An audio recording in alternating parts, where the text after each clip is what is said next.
안녕하십니까, 엘리엇입니다. 네, 오늘 먹방을 찍으려다가 막방을 찍게 됐습니다. 기침이 나오네요. 잠시만요. 억지 방송을 하려니까, 멘트를 억지로 만들어서 하려니까, 당황하셨어요. 네, 중앙일보 뉴스입니다. 대출금리 뛰는데 변동금리 대출 올해 11%포인트 늘었다. 네, 카톡으로 또 왔네요. 네, 이 방송은 제가 몇 번 했던 건데, 잠시만요. 물 한 잔 마셨습니다. 오늘 왜 이러지? 네.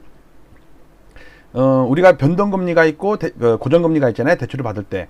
근데 이제, 보통 이제 고정금리는 좀 안정적으로 이게 확정이 된 거니까 금리가 올라가도 안심이 돼서, 우리가 이제 예산을 딱 짤 때도 좋고 하는데, 문제는 그걸 받을 때 금리가 비싸요.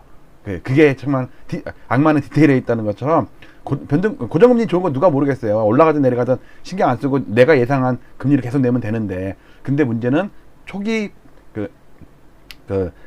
금리가 비싸니까.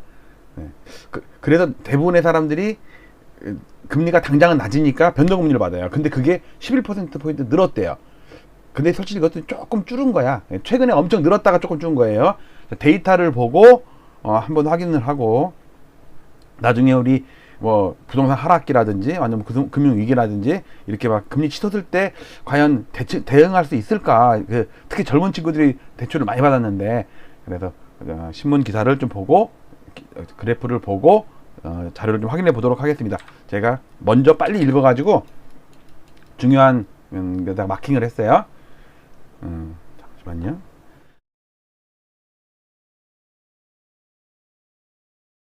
네. 대출금리 뛰는데 변동금리 대출 올해 11%포인트 늘었다. 중앙일보 기사입니다.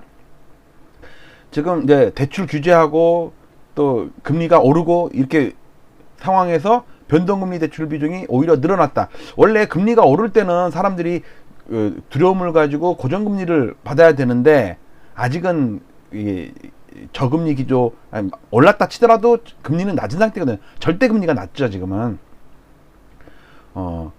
그래서 뭐랄까, 이자 비용 차이가 많이 나니까 젊은 친구들이 대부분 변동금리를 받았다. 한 0.5에서 0.4 정도 차이가 나나요?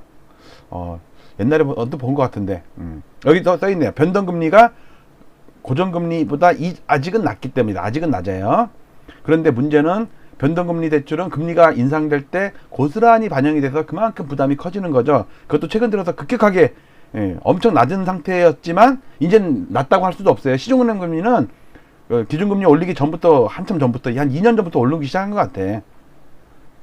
10월달 신규 변동금리 대출 비중이 79.3%래요. 이거 제가 81%일 때 방송했던 기억이 나요. 한 서너 달? 두세 달 전에 81%였어요. 근데 이것도 줄은 거야. 근데 작년에 비해서는 엄청나지. 작년에 68%였는데 11% 이상 늘었어요. 이것도 80% 넘었다가 준 거야. 잔액 기준은 뭐 큰 의미 두지 말고요. 잔액 기준도 조금 올랐대요. 작년 12월 기준으로 봤을 때 고정금리가 31%인데 변동금리가 68%였어요. 이것도 많았거든. 근데 올해 10월달 보니까 1년 지나서 지금 보니까 이것도 80% 넘었다가 79%야. 그러니까 80%라고 칩시다. 엄청 늘은 거죠. 그러니까 그러니까 이거 말고 2018년인가 17년인가 보면은요, 거의 50%였어요. 이따 그래프에서 볼게요. 이렇게 뭐랄까, 어떤 한 시점의 금리 비교보다는 어떤 뭐 데이터의 흐름, 그걸 보려면 차트를 보는 게 최고입니다. 일단 차트를 보여드릴게요. 특히 10월 달에는 금리가, 가계대출 금리 좀 이따 볼게요. 얼마나 가파른지. 어느 때보다 가팔랐던 때예요. 근데 그때 확 늘었어 지금. 평균이 3.46%로 0.268% 올랐고, 19년 5월보다는 가장 높고, 상승폭은 거의 한 7년 만에 최대래요. 근데 이제 왜 사람들이 변동금리를 받느냐 보면 금리 격차 때문에. 변동금리랑 고정금리랑 변동 차이가 0.38%래요. 제가 0.5%까지도 옛날에 본 적 있는 것 같은데 0.38%로 근데 이게 금리가 높은 수준에서는 이게 별 차이가 안 나는데 금리가 낮은 수준에서는 0.38%가 크잖아요. 그러니까 젊은 친구들이나 좀 약간 금리 부담을 많이 느끼는 사람들은 고정금리를 안 하고 0.38이라도 낮게 받으려고 변동금리를 이제 받는 거죠. 그러다가 이제 금리가 올라버리면 예를 들어서 기준금리 한 번 올리면은 뭐 시중은행 금리가 그대로 반영됐다고 치더라도 0.38%가 더 이익이죠. 0.2% 올리는 거는. 근데 문제는 이게 한 번으로 끝나는 게 아니라 시중금리는 그보다 먼저 막 오르니까. 그리고 코픽스 금리가 지금 은행에서 이제 예대 마진 엄청나게 먹는다 비난을 많이 하니까 예금 금리를 막 올리고 있죠. 그러니까 시중은행 돈이 몰린대. 근데 그 예적금 금리가 알고 보면은 은행의 비용이잖아요. 비용. 그래서 왜냐면 그걸 받아가지고 대출을 해주는 거니까. 근데 이거를 바탕으로 만든 지표인 코픽스, 맨날 우리 했던 거 얘기한 거 있잖아요. 자금 조달 비용 지수. 이게 예적금 금리를 많이 반영을 하는데 코픽스가 이제 앞으로 더 올라버리면 그만큼 대출 금리가 더 많이 올라가겠죠. 거기다 플러스 가상금리 하니까. 여기 써 있네요. 예대 마진에 대한 비판 여론 때문에 예금 금리를 많이 올렸어요. 그러니까 우리는 야 좋다, 이자 더 많이 주는 거라 하지만 반대로 생각하면 그만큼 대출 금리가 올라간다는 뜻이니까. 그리고 여기도 의미 있게 써놓은 게 그러니까 11월 달에 예금 금리 그러니까 지난달에 금리를 많이 올렸잖아요. 이제 이자를 많이 준다고 돈 유치하느라고 또 금감원에서 한마디 하고 또 언론에서도 니네 은행 돈 장사하냐 막 그런 비난이 있으니까 예금 금리 많이 올렸어. 근데 이게 이제 본격적으로 반영되는 게 1월 이후래요. 11월에 올렸으니까. 그러면은 1월 내년부터는 금리 상승 속도가 더 빨라질 수 있다. 즉 시중 금리예요. 그러니까 기준 금리랑 상관없이. 그리고 고정 금리는 저도 잘 몰랐는데 금융채 5년물로 지표를 삼는데요. 근데 이게 오히려 하락했대요. 고정금리는. 왜? 이미 선반영해서 미리 많이 올려놨기 때문에 좀 안정을 찾은 정도다. 그러니까 변동금리는 팍 올라가는데 고정금리는 안 올라가거나 오히려 좀 떨어지고 있어. 왜 그래요? 4.71에서 4.07로 떨어졌다잖아요.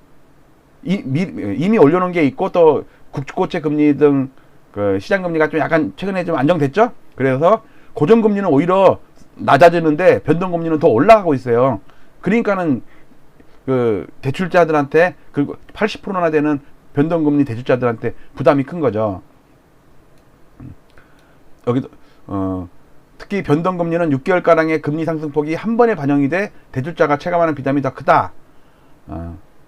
그리고 가계대출금리가 1.03%포인트 올라가지고 뭐 연간 17조 이자 부담이 늘어나고 가구당 연간 149만 원 늘어난다.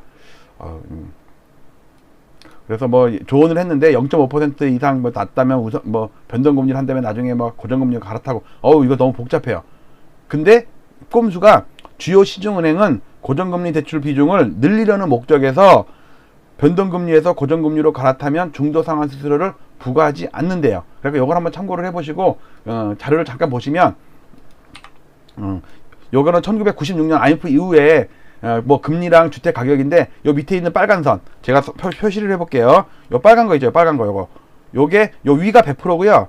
요 위가 100%고 밑에가 0%예요. 그 사이에 변동금리의 비중, 그러니까 누가 변동금리를 많이 받았냐 를 측정한 건데 이렇게 됐다가 뚝 떨어진 게 이거는 이제 변동금리가 별로 없는 거예요. 변동금리 많이 받았네. 87%까지 받았네. 변동금리 거의 한 40%대까지 받았네. 여기까지 40%. 그러다가 77% 갔다가 50% 갔다가 지금 81% 갔다가 지금 조금 줄은 거예요. 79%니까 거의 뭐 근처지. 그러니까 2019년만 봐도 49.4%였어요. 반반 지킨 얘기했잖아요. 그러니까 변동금리 반, 그다음에 고정금리 반. 근데 지금은 8대2예요. 8대2. 8명이 변동금리고 2명이 고정금리예요. 그러니까 금리 올라가면 2명은 별로 부담이 없지만 8명은 엄청 부담이 커지는 거죠. 희한하게 금리가 낮을 때 변동금리를 유도를 해갖고 사람들로 하여금 대출을 많이 받게 해요. 또 금리도 싸니까 많이 받아. 과도하게.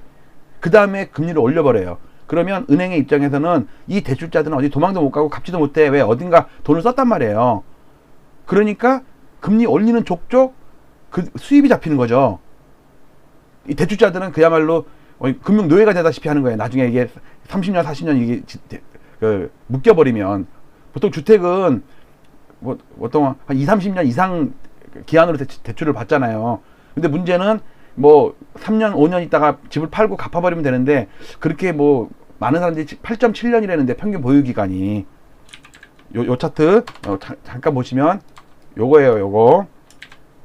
변동금리가 49%, 50%가 안 됐다가 80% 넘었다가 지금 79%인가 그래요. 거의 똔똔이지. 그러니까 금리가, 여기 보세요. 여기 이게 금리거든요, 이게. 이게 금리가 낮으니까 변동금리 싸니까는 막 받아. 그러다 이제 금리가 올라가. 근데 이 사람들이 금방 줄지가 않는다고요. 갚지를 못해. 이게 이제 큰일인 거죠. 데이터를 좀 보면, 좀 전에 코픽스 금리 나왔죠. 코픽스 금리가 요 빨간 게 요게 코픽스 금리거든요. 코픽스 금리가 기준금리랑 연동이 되는데, 최근에 코픽스 금리가 올라가죠. 그리고 특히 11월달 지난달 한 달 동안 예금 금리를 엄청 올렸어. 그 여론 때문에, 금감원 질타 때문에. 그러면 예금 금리가 올라갔다는 얘기는 은행들로 하여금 고객들에게 이자를 많이 줘야 되니까 그만큼 은행으로 치면 비용이 올라간 거잖아요. 그 비용을 의 지표가 코픽스 금리인데, 그 코픽스 금리가 올라가. 우리가 은행에서 대출을 받을 때 코픽스 플러스 가상금리 어쩌고 해갖고 우대금리 좀 빼주고 이렇게 하잖아요. 그러니까 코픽스 금리가 올라가면 대출 금리가 내년부터는 급격하게 올라갈 수 있다 이거예요. 왜냐하면 11월에 예금 금리를 올려줬는데 그 분석 보니까 1월 달부터래 그게 반영이 되는 게 한 달 반 정도, 한두 달 정도 있다가 이제 코픽스에 반영이 되니까 내년 1월부터는 금리가 훨씬 더 많이 올라갈 거다. 지금 올라가는 거에 비해서 그 얘기고. 요거는 코픽스 금리고, 기준금리 올라가고 코픽스 금리, 요거는 지금 오늘의 내용이랑은 별로 큰 지장은 없네요. 여기서 보세요. 지금의 금리를 보면요, 요게 신용대출금리 최종적으로 최근 데이터거든요. 4.15%예요. 그러니까 10월 달께. 그 다음에 주택담보대출금리는 3.01%예요. 그리고 평균이 3.18%예요. 가계대출금리가 여기 써 있어요. 과거에 금리가 하락할 때 아파트 값이 올랐는데, 초기에 한 1, 2년 상승했을 때는 아파트 값이 같이 올라요. 왜? 큰 부담이 안 돼. 초기에는. 근데 이게 2년, 3년, 4년 이렇게 올라버리면, 이게 신용대출금리 올라버리고 주택담보대출금리 올라버리면 아파트가 급락을 하더라. 6년이 빠졌거든요, 이때. 근데 지금도 금리가 하락기에 아파트 값이 올랐어요. 거기에 금리가 떨어졌을 때 괜찮다, 올랐어요. 근데 금리가 올라갈 때 아파트 값이 올랐어요. 근데 여기서 계속 올라버리면 아파트 값이 하락할 가능성이 크다. 왜? 못 견디니까. 그 임계치를 저는 제가 이 데이터를 기준으로 보면 약 2년 정도의 2년 정도 올라갈 때까지는 아파트 값이 별 문제 없다가 한 3년차, 4년차에는 아파트가 못 버티더라. 그 얘기 말씀을 드리고, 전 세계 그리고 지금 LTI라고 20, 30대가 소득 대비 그러니까 부채 비중이 엄청 늘어났어요. 이때. 그러면서 아파트를 엄청 사가지고 비중이 40% 넘어갔고 50대랑 50대랑 20, 30대가 역전이 돼버렸죠. 근데 이게 지금 8년, 9년째 오르는 상태에서 샀단 말이에요. 그만큼 위험한 거거든요. 이미 법인이나 다주택자들은 이렇게 사던 거를 이렇게 다주택 비중을 줄이고 아파트를 매도를 했는데, 그 물량을 온전히 20, 30대가 받은 꼴이 돼버렸거든요. 그것도 2배, 3배 이상 오른 상태에서. 여러분들 8년 전에 산 걸 지금 팔면은 당연히 2배, 3배, 4배는 올랐을 거 아니에요. 그만큼 젊은 친구들, 대출 받은 친구들이 위험하다라는 말씀을 드리고, 이거는 300년 차트 40년 사이클 얘기하는 거니까, 이걸 봐도 지금 전 세계가 전부 기준금리 올리고 있죠. 우리도 올리고 있죠. 당연히 시중금리가 당연히 올라가게 돼 있고요. 장기적인 추세도 지금, 이거는 큰 지금 내 주제랑은 상관이 없고, 어쨌든 지금의 대출이 대부분의 주택담보대출이 대부분이잖아요. 근데 아파트가 올해 상투를 치고 내년부터 본격적으로 빠지면 그만큼 영끌해서 집산 친구들 위험하다. 그래서 좀 고민 좀 해보시라라는 말씀을 드리면서 오늘의 기사, 장문의 기사였는데 제목이 뭐였냐? 중앙일보 기사였는데 대출금리 뛰는데 변동금리 대출 올해 11%포인트 늘었다. 특히 2019년에 비하면 더블로 늘었죠. 더블로. 50%가 안 됐는데 80%잖아요. 아니, 더블은 아니구나. 50%에서 80%로 늘었잖아요. 30%가 는 거예요. 30%가. 금리가 계속 당분간 단기적으로 오르고 말 게 아니라 이건 지속적으로 계속 올라갈 것 같은데 대출 많이 받으신 분 좀 고민 좀 하시고 또 대출을 받으시려고 하는 분들 이런 상황 좀 잘 아시고 자기 부채 관리 위험에 처하지 않게 잘 고민해 보시기 바랍니다. 저는 오늘로 이걸로 막방을 마치도록 하겠습니다. 신나는 음악 틀면서 여러분들 주무실 때 엘리엇 꿈꾸시고 엘리엇 방송 귀에 꽂고 주무시면서 제 목소리 들으면서 느끼한 이 별이 5개 아저씨 목소리를 들으면서 안녕히 주무시기 바랍니다. 마치도록 할게요. 오늘 하루 감사했습니다.